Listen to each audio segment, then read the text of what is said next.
Hello, my flock, and welcome back to Blackphoenix Entertainment. I've been watching some videos. I've been watching my fellow motovloggers, big, small, friends, all that fun stuff. And I've been noticing some things. So what I want to do is put all those things together and have some tips for you guys. And maybe if you want to become a motovlogger, this video might help you out. I'll see you guys on the other side of the intro.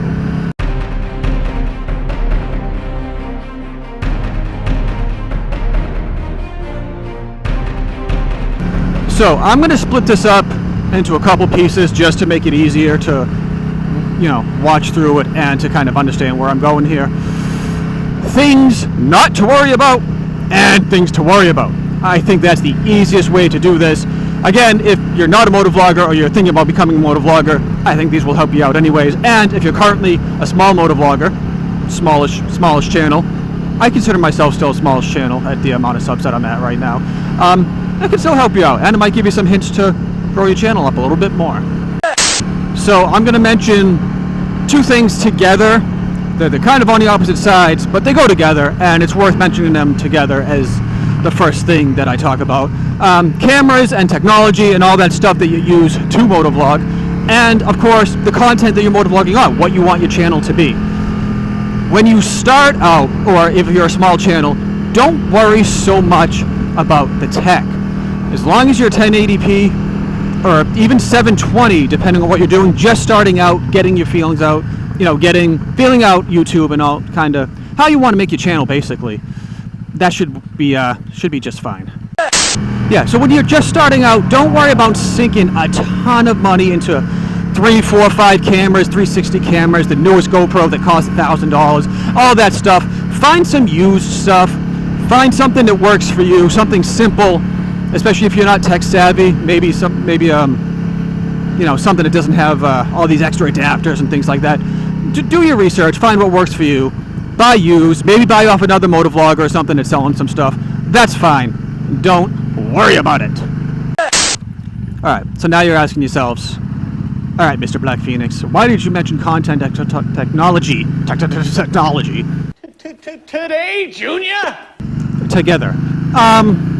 Because content, quite honestly, should trump whatever technology you're doing. Concentrate on your channel, building your channel, creating an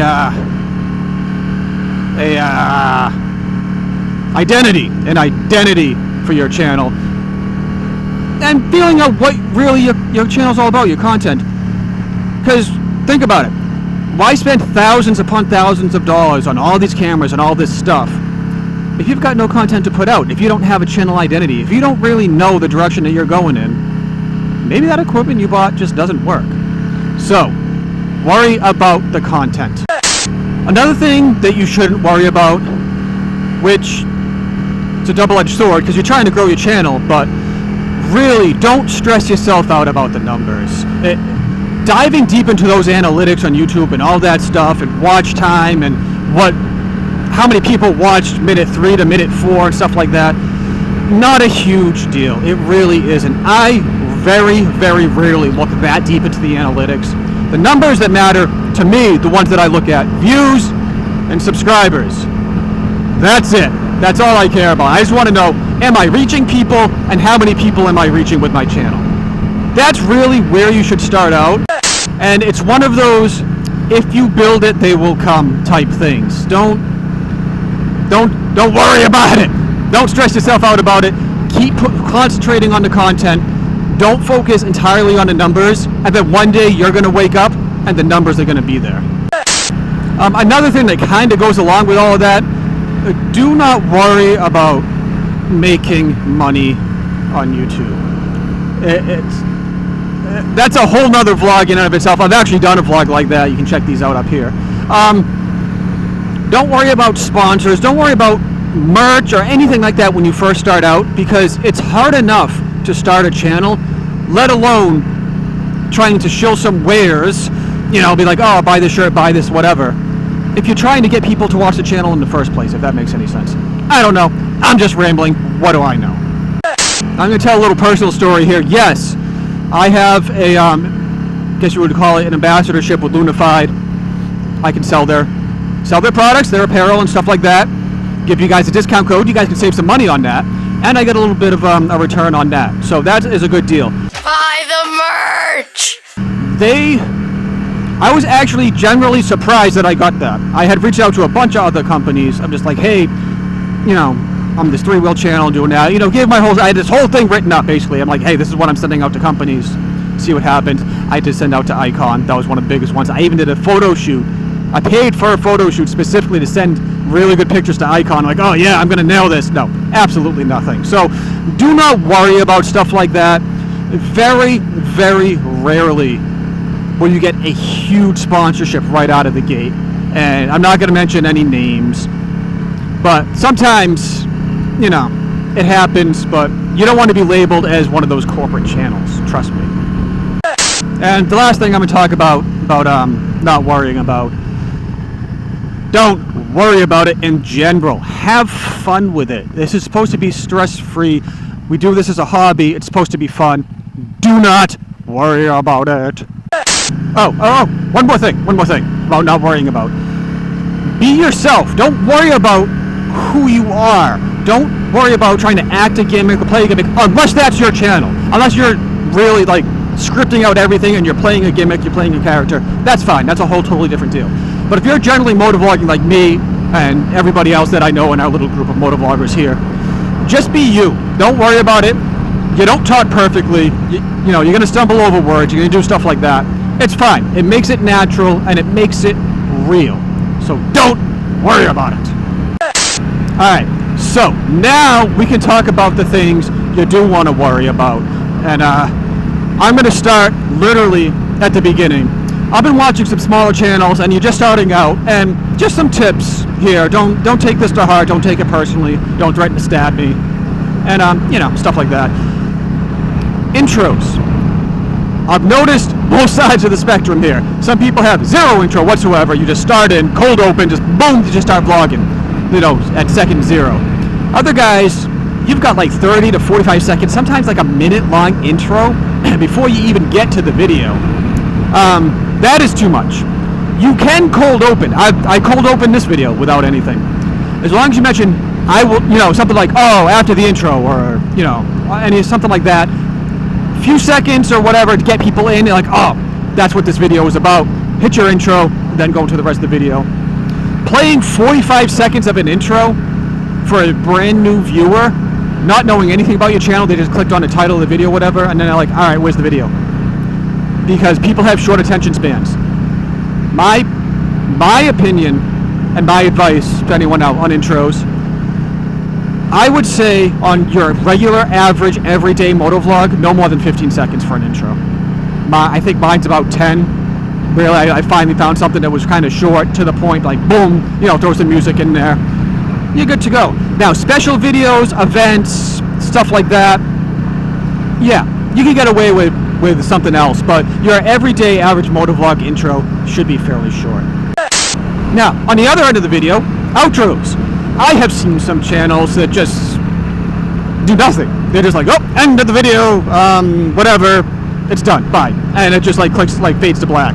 Sometimes it doesn't even fade to black, the video just ends. And it's just like darkness and nothingness. Like no end screens, no nothing. It's just like, oh, alright, video's over, now what do I do?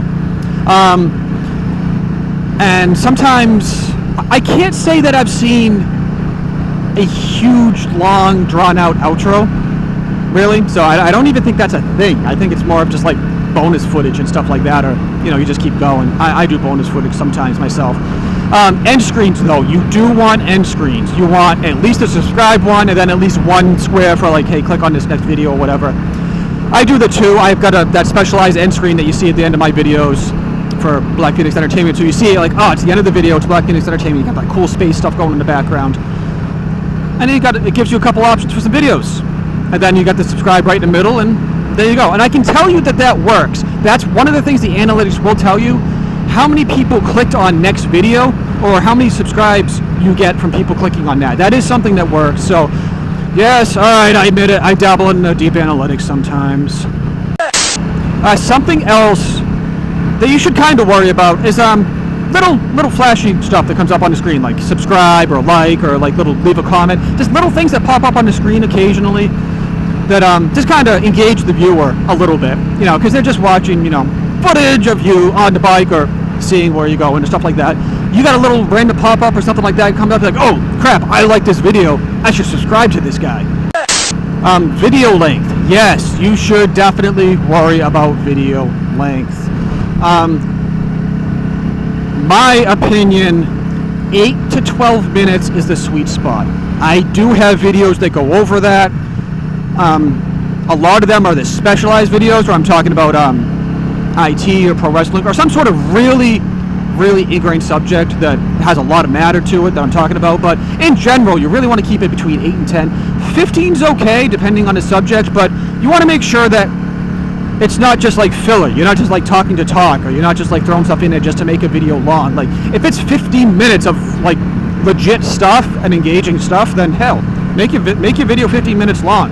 But if your video is actually 7 minutes long and you got 7 minutes of just like random stuff in there, then yeah, that doesn't really work. And I'm going to admit it, I have seen people make videos 15 to 20 minutes long, sometimes longer, that could really have been split up into 2 videos. And I mean, what are you going to do? Some people do that. You know, they want to make super long videos that have multiple subjects, and that's fine. But I would think that you would want the engagement off of 2 different subjects. You know, get the view counts and stuff like that. And you have 2 separate videos that can now engage the viewer instead of 1. And you don't have someone sitting through 20 minutes of one subject just to get to another subject, you know, that's 25 minutes into the video. You know, if that makes any sense. There are obviously some exceptions and things like that, and just, you know, one-offs and things. One of them that I do is random rides. This lady was letting me go. I'm very surprised. Random rides. But you know what you're getting with random rides. You know that, like, Blackphoenix is going to talk about, one, either a bunch of random stuff, or 2, it's just going to be a bunch of random clips of stuff happening. You know what you're getting with that. Again, same with Road Reality and the Scatterbrain stuff. He's totally upfront with it. Like, hey, I'm going to talk about 10 different things in this video, and good luck if you understand any of them, really. No, John's a good guy. He does a really good job with that. I'm going to have to say, out of the topic-related random videos, he's one of the best at doing that type of stuff. So that's it, Flock. That's what I got for you today. I hope it helps somebody out. New viewer, new motovlogger, YouTuber, fellow motovlogger, someone who's been doing it for a while. Maybe it's just a refresher on some of these tips. Yeah, so leave me a comment. Let me know what you think about all this. And while you're down there, do all the fun YouTube stuff. Hit that red button, do the subscribing thing, liking, share this video, because I do want to try to give those larger 3-wheeled Spyder and Riker channels a run for their money. Let's make the Blackphoenix Entertainment known to them and tell them that we're coming for you. Hulk Hogan, we're coming for you. And also, like I mentioned before, I got my deal with Lunafide. You can go down there, you can save some money, discount code BPE10. You can save some fun stuff on apparel, cloaks, blankets, all that stuff. Hell, it might even make a good gift for a friend. And I got my very own Blackphoenix Entertainment merchandise. You can also use that same discount code and get some money off and stuff on cool t-shirts and mugs and some other fun stuff that I got going on. Buy the merch! So, Flock, again, I thank you, and don't forget about the Discord server. That's a good way of getting a hold of me. And we could have some fun chats, share some videos, share some pictures, do all that fun stuff that motovloggers do. So, now that I'm stuck in traffic, thank you for rocking with the Flock, and I guess I'll see you in the next video.